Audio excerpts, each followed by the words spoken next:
മോനെ, അത് ഞങ്ങൾക്ക് ഒരു അബദ്ധം പറ്റിയതാണ്. ഡെറി പറയുന്നത് കേട്ടതും ജീവൻ എങ്ങനെയും രക്ഷിക്കണമെന്ന് കരുതി ഡെയ്സി അവനോടായി പറഞ്ഞു. ഓ, അബദ്ധം പറ്റിയതാണല്ലേ? അപ്പോ എൻ്റെ പാറുവിൻ്റെ അച്ഛൻ്റെയും അമ്മയുടെയും കൊലപാതകം അതും ഒരു അബദ്ധമായിരുന്നു അല്ലേ? ഡെയ്സി പറയുന്നത് കേട്ടതും ഡെറി പുച്ഛത്തോടെ അവരോടായി ചോദിച്ചു. എന്നാൽ അവൻ്റെ ആ ചോദ്യത്തിൽ അവരെ വിളറി വെളുത്തു പോയി. എന്ത് പറയണമെന്നറിയാതെ ഒരു നിമിഷം അവർ ഇരുന്നു പോയി. ഒരേ ഒരു ചോദ്യം മാത്രം. എന്തിനു വേണ്ടി നിങ്ങളിത് ചെയ്തു? ആദ്യം ഞങ്ങളുടെ അപ്പച്ചൻ, പിന്നെ എൻ്റെ പപ്പ മമ്മ, പിന്നെ ഞങ്ങളുടെ അച്ഛൻ അമ്മ. എന്തിനു വേണ്ടിയായിരുന്നു ഇതൊക്കെ? അവരുടെ കണ്ണുകളിലേക്ക് തന്നെ നോട്ടമെറിഞ്ഞുകൊണ്ട് ഡെറി അവരോടായി ചോദിച്ചു. അപ്പനെ അപ്പനെ ഞങ്ങൾ എന്ത് ചെയ്തു എന്നാ? അപ്പൻ അറ്റാക്ക് വന്ന് മരിച്ചതാണ്, അല്ലാതെ ഞങ്ങളൊന്നും ചെയ്തിട്ടില്ല. ഡെറി പറയുന്നത് കേട്ടതും ജേക്കബ് സത്യം സത്യമായി തന്നെ പറഞ്ഞു. അത് നിങ്ങൾക്ക് പുറമേ കാണുന്നവർക്കും അങ്ങനെ തന്നെ. പക്ഷേ യഥാർത്ഥ കാരണം അതല്ലല്ലോ, അല്ലേ സണ്ണി? സൂര്യ ഒരു താളത്തിൽ സണ്ണിയോടായി ചോദിച്ചു. എന്നാൽ അവൻ്റെ ആ ചോദ്യത്തിൽ സണ്ണിയും റാണിയും വിളറി വെളുത്തുപോയി. നീ ഇത് എന്തൊക്കെയായി പറയുന്നത്? അപ്പൻ അറ്റാക്ക് വന്നാ മരിച്ചത് എന്ന് എല്ലാവർക്കും അറിയുന്ന കാര്യമാണ്. ഹോസ്പിറ്റലിൽ കൊണ്ടുപോയി കൺഫേം ചെയ്തതല്ലേ? ഡെയ്സി സൂര്യ പറയുന്നത് കേട്ട് ഒന്നും മനസ്സിലാവാതെ അവനോടായി ചോദിച്ചു. അറ്റാക്ക് വരാനുള്ള മരുന്ന് കൊടുത്താൽ ഏത് മനുഷ്യനാണേലും അറ്റാക്ക് വരും. അത് നിങ്ങൾക്കറിയില്ല എന്നുണ്ടോ? ഇനി എങ്ങനെ അറ്റാക്ക് വന്നു എന്നാണേൽ കാണാൻ പാടില്ലാത്ത കാഴ്ച അപ്പച്ചൻ കണ്ടു. അത് എല്ലാവരും അറിയുമെന്നായപ്പോൾ അങ്ങ് നിസ്സാരമായി തീർത്തു കളഞ്ഞു. സൂര്യ ഒരു പുച്ഛത്തോടെ അവരോടായി പറഞ്ഞു. എന്തേലും പറയാനുണ്ടെങ്കിൽ അതങ്ങ് പറയാൻ നോക്ക്, അല്ലാതെ ഈ വളഞ്ഞു മൂക്ക് പിടിച്ചാൽ ഞങ്ങൾക്കൊന്നും മനസ്സിലാവില്ല. സൂര്യ പറയുന്നത് കേട്ടതും ജേക്കബ് അല്പം നീരസത്തോടെ അവരോടായി പറഞ്ഞു. വർഷം ഇത്രയായിട്ടും സ്വന്തം ഭാര്യയ്ക്ക് മറ്റൊരുത്തനുമായി ബന്ധമുണ്ട് എന്നറിയാത്ത തന്നോട് ഞാൻ എന്ത് പറയാനാണ്? സൂര്യ റാണിയെ നോക്കി ഒരു പുച്ഛത്തോടെ പറഞ്ഞു. അവൻ്റെ ആ വെളിപ്പെടുത്തലിൽ അവര് വിളറി വെളുത്തു പോയി. ദേ, നീ അനാവശ്യം പറഞ്ഞാലുണ്ടല്ലോ. സൂര്യ പറയുന്നത് കേട്ടതും ജേക്കബ് ദേഷ്യത്തോടെ അവനോടായി പറഞ്ഞു. ഞാൻ പറഞ്ഞതിൽ തെറ്റുണ്ടേൽ നിങ്ങൾ നിങ്ങളുടെ ഭാര്യയോട് തന്നെ ചോദിക്കേ. ജേക്കബ് പറയുന്നത് കേട്ടതും ഒന്നും മിണ്ടാതെ തലകുനിച്ചിരിക്കുന്ന റാണിയെ നോക്കി ഒരു പുച്ഛത്തോടെ സൂര്യ പറഞ്ഞു. ഇവനീ പറഞ്ഞതൊക്കെ നുണയാണ് എന്ന് ഇവന്റെ മുഖത്ത് നോക്കി വിളിച്ചു പറ റാണി. സൂര്യ പറയുന്നതൊക്കെ കേട്ട് ദേഷ്യത്തോടെ അവന്റെ മുഖത്തേക്ക് നോക്കിക്കൊണ്ട് പറഞ്ഞ് ജേക്കബ് റാണിയെ നോക്കിയപ്പോൾ കാണുന്നത് തന്നെ നോക്കാതെ മുഖം കുനിച്ചിരിക്കുന്ന റാണിയെയാണ്. അതിൽ നിന്ന് തന്നെ ഈ പറഞ്ഞതൊക്കെ സത്യമാണ് എന്ന് ജേക്കബിന് മനസ്സിലായി. അത്രയും നേരം വീറോടെ നിന്ന് ഓരോന്ന് സംസാരിച്ചിരുന്ന ജേക്കബിന്റെ തല താണു. കാരണം അയാൾക്ക് അത്രയ്ക്ക് ഇഷ്ടമായിരുന്നു റാണിയെ. എന്തായിരുന്നു അവളുടെ അഭിനയം? എൻ്റെ ഇച്ചായൻ്റെ കൂടെ നിന്ന് നീ ചതിക്കുമായിരുന്നു അല്ലേ? ആദ്യത്തെ പകപ്പ് മാറിയതും ഡെയ്സി അവർക്ക് നേരെ ചീറി. അവരെ മാത്രം അങ്ങനെ കുറ്റം പറയാൻ പറ്റില്ലല്ലോ ഡെയ്സി ആൻറ്റി. ഭാര്യയിരിക്കെ ഭർത്താവ് വേറെ ഒരു പെണ്ണിനെ തേടി പോയിട്ടുണ്ടേൽ അതും തെറ്റല്ലേ? അപ്പോ നിങ്ങളുടെ കെട്ടിയോൻ സണ്ണിയും ആ തെറ്റ് ചെയ്തിട്ടുണ്ടല്ലോ. ഡെയ്സി പറയുന്നത് കേട്ടതും സൂര്യ ഒരു പുച്ഛത്തോടെ സണ്ണിയെ നോക്കിക്കൊണ്ട് പറഞ്ഞു. അത്രയും നേരം വീറോടെ പറഞ്ഞുകൊണ്ടിരുന്ന ഡെയ്സി അത് കേട്ട് വിശ്വസിക്കാനാകാതെ തറഞ്ഞിരിക്കുകയായിരുന്നു. അതേസമയം തന്നെ സണ്ണിയുടെയും റാണിയുടെയും ബന്ധം ശരിയാണ് എന്ന് ഉറപ്പിക്കുന്ന പോലെ ഒരു വീഡിയോ സൂര്യ അവരെ കാണിക്കുകയും ചെയ്തു. അതോടെ ഡെയ്സിയും ജേക്കബും കൂടുതൽ തളർന്നു. കൂടെ നിന്ന് ഇങ്ങനെയൊരു ചതി അവരുടെ ഭാഗത്തു നിന്നും പ്രതീക്ഷിച്ചില്ലായിരുന്നു. അതിനേക്കാൾ ഉപരി അപ്പൻ്റെ മരണത്തിന് പിന്നിൽ കാരണക്കാർ ഇവരാണ് എന്ന് കൂടുതൽ വ്യക്തമാക്കുകയും ചെയ്തു. ഇനിയൊന്നും കേൾക്കാനോ പറയാനോ ഇല്ലാത്ത പോലെ തളർന്നിരുന്നു അവർ. ഒറ്റ ചോദ്യം മാത്രം. എന്തിനു വേണ്ടി നിങ്ങൾ ഇതൊക്കെ ചെയ്തു? ഒന്നും അറിയാത്ത കുറെ നിരപരാധികളെ എന്തിനില്ലാതാക്കി? ഒന്നും മിണ്ടാതെ തലകുനിച്ചിരിക്കുന്ന റാണിയെയും സണ്ണിയെയും നോക്കി ഡെറി ശാന്തമായി ചോദിച്ചു. പക, വർഷങ്ങളായിട്ടുള്ള പക. അതാണ് എനിക്ക് നിന്റെ കുടുംബത്തിനോടുള്ളത്. എൻ്റെ കുടുംബത്തെ ഇല്ലാതാക്കിയവരോടുള്ള പക. അത്രയും നേരം മിണ്ടാതിരുന്ന സണ്ണി ഡെറിയുടെ ചോദ്യം കേട്ടതും അവനോടായി പറഞ്ഞു. ആ സമയം അയാളുടെ കണ്ണുകളിൽ അവർ കണ്ടു ആ കുടുംബത്തിനോടുള്ള പക. നിനക്കറിയാമോ, ഈ നാട്ടിലെ പ്രമാണിമാരിൽ ഒരാളായിരുന്നു എൻ്റെ അപ്പൻ ഔദാക്കുട്ടി. പണ്ട് മുതലേ നിന്റെ കുടുംബം ഞങ്ങളുടെ ശത്രുക്കൾ തന്നെയായിരുന്നു. അതിപ്പോൾ എന്തിൻ്റെ കാര്യത്തിലാണേലും, കച്ചവടത്തിൽ, സമ്പത്തിൻ്റെ കാര്യത്തിലാണേലും, എന്തിലാണേലും അവിടെയെന്നും ഞങ്ങളുടെ കുടുംബത്തിന് മുന്നിൽ എന്നും ഒരു എതിരാളി മാത്രമേ ഉള്ളായിരുന്നു. അത് നിന്റെ കുടുംബം തന്നെയായിരുന്നു. കാലങ്ങൾ നീണ്ടുപോകുന്നതിനനുസരിച്ച് നിന്റെ കുടുംബത്തിനോടുള്ള പക ഞങ്ങൾക്ക് നാൾക്ക് നാൾ കൂടിക്കൂടി വന്നു. അങ്ങനെയിരിക്കെയാണ് ഞങ്ങളുടെ കുടുംബത്തിൽ മാത്രം അറിവുള്ള രഹസ്യം ആ നാട് മൊത്തം അറിയുന്നത്. അതുവരെ നാട്ടുകാർക്കും സഭയ്ക്കും പ്രിയപ്പെട്ടവരായിരുന്ന ഞങ്ങളെ ആൾക്കാർ കല്ലെറിഞ്ഞു. അവർക്ക് മുന്നിൽ ഞങ്ങൾ പാപികളായി. ഞങ്ങളെ ഈ നാട് തന്നെ കടത്താൻ നിന്റെ അപ്പൻ വിളിച്ചുകൂട്ടിയ സഭ തീരുമാനമാക്കി. അതിനൊക്കെ മുന്നിൽ നിന്നത് നിന്റെ അപ്പച്ചനായിരുന്നു. ഒറ്റ രാത്രി കൊണ്ട് നഷ്ടങ്ങൾ പലതും സംഭവിച്ചത് ഞങ്ങളുടെ കുടുംബത്തിനായിരുന്നു. എല്ലാം ഉണ്ടായിട്ടും ഒന്നുമില്ലാത്തതുപോലെ ഞങ്ങൾക്ക് രാത്രിക്ക് രാത്രി ആ നാട് വിടേണ്ടി വന്നു. അറിയോ നിനക്ക്? അതിന് കാരണമായ നിന്റെ കുടുംബത്തോട് ഞാൻ ഇത്രയെങ്കിലും ചെയ്യണ്ടേ? ഡെറിയെ നോക്കി അല്പം പുച്ഛത്തോടെ സണ്ണി പറഞ്ഞു. ആ നിമിഷം ഡെറി കണ്ടിരുന്നു അയാളുടെ കണ്ണുകളിലെ പക. ഇത്രയും വർഷങ്ങളായിട്ടും അയാൾ ഉള്ളിൽ കൊണ്ടു നടക്കുന്ന പക. ഇതൊക്കെ ഒരു കാരണമാണോ സണ്ണി? നിങ്ങൾ ചെയ്ത പ്രവൃത്തിക്ക് നിങ്ങളെ കൊല്ലാതെ വിട്ടതാണോ എൻ്റെ അപ്പച്ചൻ ചെയ്ത തെറ്റ്? അയാളുടെ കണ്ണുകളിലേക്ക് ഉറ്റുനോക്കിക്കൊണ്ട് തന്നെ ഡെറി വീണ്ടും ചോദിച്ചു.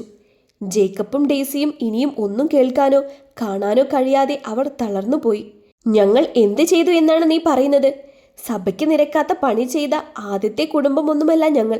വർഷങ്ങളായിട്ട് കറുത്തച്ഛനെ ഊട്ടി തന്നെയാണ് ഞങ്ങൾ ഈ കണ്ട പലതും നേടിയെടുത്തത്. അപ്പോൾ പോലും കൊടുക്കേണ്ടവർക്കെല്ലാം ഞങ്ങൾ കൊടുത്തിട്ടുമുണ്ട്. ഡെറിയെ നോക്കി അല്പം നീരസത്തോടെ തന്നെ സണ്ണി പറഞ്ഞു. എന്തൊക്കെ നിങ്ങൾ കൊടുത്തു എന്ന് പറഞ്ഞാലും അതൊന്നും ഒരു ന്യായീകരണമാവില്ല സണ്ണി. നിങ്ങൾ ചെയ്തത് തെറ്റാണ്. അതിനേക്കാൾ ഉപരി ഒന്നും അറിയാത്ത ഒരു പാവം പെണ്ണിനെ നിങ്ങൾ ബലി കൊടുക്കാൻ നോക്കി. അതും നിങ്ങളുടെ വളർച്ചയ്ക്ക് വേണ്ടി. അത് എങ്ങനെയോ നാട്ടുകാരറിഞ്ഞു. അത് വലിയ വിഷയമായി. അവർ നിങ്ങൾക്കെതിരെ തിരിഞ്ഞത് നിങ്ങളുടെ പ്രവൃത്തിദോഷം കൊണ്ടാണ്. അവിടെ ആ നാട്ടുകാർക്കൊപ്പം നിന്ന് ഉചിതമായൊരു തീരുമാനം എടുത്തു എന്നുള്ള ഒരു തെറ്റ് മാത്രമേ എൻ്റെ അപ്പച്ചൻ ചെയ്തിട്ടുള്ളൂ. പിന്നെ നാട്ടുകാർ നിങ്ങളെ കല്ലെറിഞ്ഞ് ഓടിച്ചത് എൻ്റെ കുടുംബം എങ്ങനെ കുറ്റക്കാരാകും? അങ്ങനെയെങ്കിൽ നിങ്ങൾക്ക് പക തോന്നേണ്ടത് നിങ്ങളെ കല്ലെറിഞ്ഞോടിച്ച നാട്ടുകാരോടല്ലേ? സണ്ണിയെ നോക്കി അല്പം പുച്ഛത്തോടെ ഡെറി ചോദിച്ചു. അവൻ പറയുന്നതിൽ സത്യമുണ്ടെങ്കിലും അതൊന്നും അംഗീകരിക്കാൻ അയാളുടെ മനസ്സ് സമ്മതിച്ചില്ല. കാരണം മരിക്കാൻ കിടന്നപ്പോൾ പോലും അയാളുടെ അപ്പൻ ഒന്നു മാത്രമേ ആവശ്യപ്പെട്ടുള്ളൂ. അത് ഇവരുടെ കുടുംബത്തിൻ്റെ നാശം മാത്രമായിരുന്നു. അതിനുവേണ്ടിയാണ് ഓരോന്ന് ചെയ്തു കൂട്ടിയതൊക്കെയും. അതിനു മുന്നിൽ തടസ്സമായി നിന്നവരെയെല്ലാം വെട്ടിമാറ്റുകയും ചെയ്തു. പക്ഷേ തനിക്ക് പിഴച്ചത് ഈ ഒരുവന്റെ വരവോടുകൂടിയാണ്. സണ്ണി അമർഷത്തോടെ ഓർത്തു. നിങ്ങളോട് എനിക്ക് പുച്ഛം മാത്രമേ തോന്നുന്നുള്ളൂ. സ്വത്തിനു വേണ്ടിയും പണത്തിനു വേണ്ടിയും ഇവർ പറയുന്നതിനനുസരിച്ച് ഓരോന്ന് ചെയ്ത് ഒടുക്കം സ്വന്തം ഭാര്യ തന്നെ നിങ്ങളെ ചതിച്ചു. അതും പെങ്ങളുടെ ഭർത്താവിൻ്റെ കൂടെ ബന്ധം സ്ഥാപിച്ചു. ഇതിൽ പരം നിങ്ങൾ തോൽക്കാനൊന്നുമില്ല. നിങ്ങൾ ചെയ്തു കൂട്ടിയ ഓരോന്നിനും നിങ്ങൾ അനുഭവിച്ചു കഴിഞ്ഞു. പക്ഷേ നിങ്ങൾ കാരണം ഇല്ലാതായത് എത്രയോ പാവങ്ങളുടെ ജീവിതമാണ്. അതിനേക്കാൾ ഉപരി ഇനി ആർക്കറിയാം, സ്വന്തം മക്കൾ എന്ന് കരുതി നിങ്ങൾ കൊണ്ടു നടന്നതൊക്കെ നിങ്ങളുടെ ചോര തന്നെയാണോ എന്ന്. ആദ്യം ഡെയ്സിയോടും പിന്നെ ജേക്കബിനോടും ഏറ്റവും ഒടുവിൽ സണ്ണിയോടും ഒരു പുച്ഛച്ചിരിയോടെ ഡെറി ചോദിച്ചു. അവൻ്റെ ആ ചോദ്യത്തിന് മുന്നിൽ തിരിച്ചൊരു അക്ഷരം പോലും മിണ്ടാനാവാതെ ഇരുന്നതേയുള്ളൂ ഡെയ്സിയും ജേക്കബും. അത്രയേറെ അവർ തളർന്നു പോയിരുന്നു. ഇത്രയും നാൾ തങ്ങളുടെ കൂടെ എല്ലാത്തിനും കൂട്ടുനിന്നത് ഒരു ആട്ടിൻതോലിട്ട ചെന്നായിയാണ് എന്നറിഞ്ഞത് അവർക്ക് വിശ്വസിക്കാൻ കഴിഞ്ഞില്ല. അതിനേക്കാൾ ഉപരി അവരെ ഏറെ തളർത്തിയത് സണ്ണിയും റാണിയുമായിട്ടുള്ള ബന്ധമായിരുന്നു. അതിനേക്കാൾ ഉപരി അപ്പൻ്റെ മരണവും. ഇനിയൊന്നും കേൾക്കാനോ പറയാനോ ഇല്ല എന്ന പോലെ ജേക്കബും ഡെയ്സിയും തളർന്നിരുന്നു. അപ്പോഴും ആരെയും ഒന്ന് മുഖമുയർത്തി പോലും നോക്കാൻ കഴിയാതെ ഇരിക്കുകയാണ് റാണി. ഏകദേശം 1 മാസം കഴിഞ്ഞു പോയി. ഇച്ഛായ, ചെറുതായി വീർത്ത വയറിൻ്റെ താഴെ തലവെച്ച് കിടക്കുന്ന ഡെറിയുടെ മുടിയിലൂടെ വിരലോടിച്ചുകൊണ്ട് പാറു പതിയെ വിളിച്ചു. അവളുടെ വിളി കേട്ടെങ്കിലും ഒന്ന് മൂളിയതല്ലാതെ ഡെറി ഒന്നും മിണ്ടിയില്ല. ആ കിടപ്പ് അങ്ങനെ തന്നെ കിടന്നു. നമ്മൾക്ക് തിരികെ മുംബൈയിലേക്ക് തന്നെ പോകാം. നമ്മൾ വന്ന കാര്യമെല്ലാം കഴിഞ്ഞില്ലേ? ഇനിയും ഇവിടെ നിൽക്കണോ? എനിക്കെന്തോ. അവൻ്റെ തലയിൽ തലോടിക്കൊണ്ട് പാറു അവനോടായി ചോദിച്ചു. പോകാം. ചെയ്തു തീർക്കാനുള്ള കാര്യങ്ങളെല്ലാം ചെയ്തു തീർത്തു. ഇനിയൊന്നും തന്നെ ബാക്കിയില്ല. ചെയ്തു കൂട്ടിയ തെറ്റുകൾക്ക് മരണത്തെ കവിഞ്ഞുള്ള ശിക്ഷയില്ലാത്തതുകൊണ്ട് അവർക്കത് തന്നെ ഞാൻ നൽകി. അതിനു മുൻപ് അനുഭവിക്കാവുന്നതിൻ്റെ മാക്സിമം അവരെ കൊണ്ട് ഓരോന്ന് ചെയ്യിപ്പിക്കുകയും ചെയ്തു. ഇനി നമ്മൾക്ക് ഇവിടെ നിൽക്കേണ്ട കാര്യമില്ല. പോകാം, എത്രയും പെട്ടെന്ന് തന്നെ. അങ്ങനെ കിടന്നുകൊണ്ട് തന്നെ ഡെറി അവളോടായി പറഞ്ഞു. 2 ആഴ്ച നരകിപ്പിക്കാവുന്നതിൻ്റെ മാക്സിമം നരകിപ്പിച്ചിട്ടാണ് ഡെറി അവരെ മരണത്തിലേക്ക് പറഞ്ഞു വിട്ടത്. ജേക്കബിനും ഡെയ്സിക്കും രക്ഷപ്പെടാൻ ഒരു അവസരം ഡെറി കൊടുത്തെങ്കിലും സ്വന്തം അപ്പൻ്റെ മരണത്തിന് പോലും അറിഞ്ഞോ അറിയാതെയോ കാരണമാകേണ്ടി വന്നതുകൊണ്ട് ഈ ഭൂമിയിൽ ജീവിക്കാൻ അർഹതയില്ല എന്ന് പറഞ്ഞുകൊണ്ട് സ്വയം ശിക്ഷ എന്ന പോലെ മരണം ഏറ്റുവാങ്ങുകയായിരുന്നു. ഡെറി ഒരു നിശ്വാസത്തോടെ ഓർത്തു. അമ്മച്ചിയുടെ കാര്യം എങ്ങനെയാണ്? ഇപ്പോൾ തന്നെ പ്രായത്തിൻ്റെതായ എല്ലാ പ്രശ്നങ്ങളുമുണ്ട്. അപ്പോൾ ഇനി ഇവിടെ തനിച്ചു നിർത്തി പോകുന്നത് ശരിയാണോ? കുറച്ച് നിമിഷങ്ങൾ കഴിഞ്ഞതും പതിയെ അവൻ്റെ മുടിയിലൂടെ വിരലോടിച്ചുകൊണ്ട് പാറു അവനോടായി ചോദിച്ചു. അമ്മച്ചി നമ്മുടെ ഒപ്പം വരുമെങ്കിൽ നമുക്ക് കൂടെ കൊണ്ടുപോകാം. അതല്ല, ഇവിടെ നിൽക്കണമെന്നാണെങ്കിൽ അങ്ങനെ അമ്മച്ചിയുടെ തീരുമാനം പോലെ ബാക്കി തീരുമാനിക്കാം. അവരുടെ ചോദ്യം കേട്ടതും അവളുടെ മടിയിൽ നിന്ന് എഴുന്നേറ്റുകൊണ്ട് അവളെ നോക്കി അല്പം ഗൗരവത്തോടെ അവളോടായി പറഞ്ഞു. ഞാനൊന്ന് ഫ്രഷായിട്ട് വരാം. അതിനുശേഷം നമ്മൾക്ക് താഴേക്ക് പോകാം.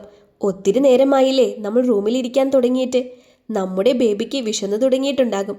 അവളെ നോക്കി അത്രമാത്രം പറഞ്ഞ് ഡെറി വാഷ്റൂമിലേക്ക് പോയി. അവൻ പോകുന്നത് നോക്കി ഒന്ന് നിശ്വസിച്ചുകൊണ്ട് അവൾ അവിടെ ഇരുന്നു. എത്രയും വേഗം ഈ നാട്ടിൽ നിന്ന് പോയാൽ മതി എന്ന് മാത്രമേ അവൾക്കുണ്ടായിരുന്നുള്ളൂ. അതിനുവേണ്ടിയാണ് ഈ സമയത്ത് അവനോടിങ്ങനെ ഒരു കാര്യം പറഞ്ഞതുപോലും. ഇരുവരും താഴേക്ക് വരുമ്പോൾ ഹാളിലിരുന്ന് കാര്യമായി എന്തോ സംസാരിക്കുന്ന അമ്മച്ചിയെയും സൂര്യയുമാണ് അവർ കാണുന്നത്. അവരെയൊന്ന് നോക്കിക്കൊണ്ട് ഡെറിയും പാറുവും അവരുടെ അടുത്തേക്ക് ചെന്നു. എന്താണ്, കാര്യമായ സംസാരത്തിലാണല്ലോ, എന്താ വിഷയം?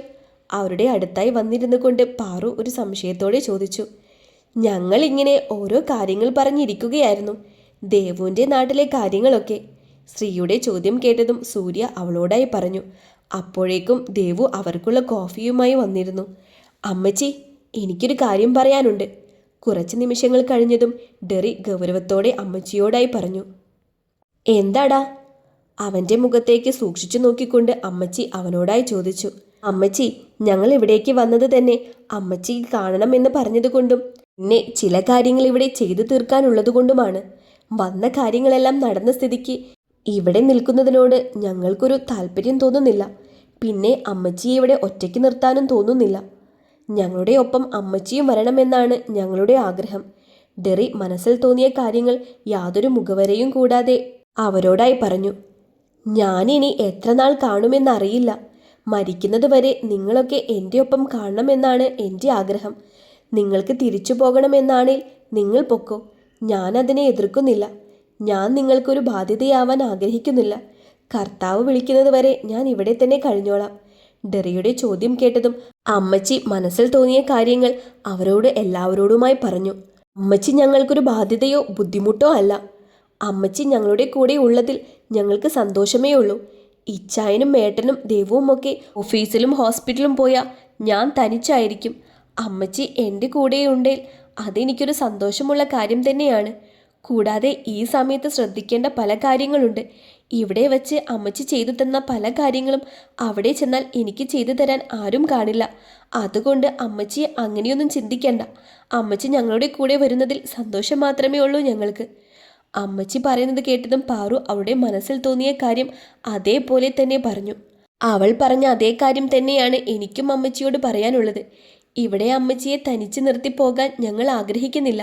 അമ്മച്ചി ഞങ്ങളുടെ ഒപ്പം വരണമെന്നാണ് എൻ്റെ ആഗ്രഹം. ശ്രീയുടെ പുറകെ സൂര്യയും അവൻ്റെ അഭിപ്രായം പറഞ്ഞു. അതേ അഭിപ്രായം തന്നെയായിരുന്നു ദേവുവിനും. ഇനി ഞാനായിട്ട് എതിർക്കുന്നില്ല.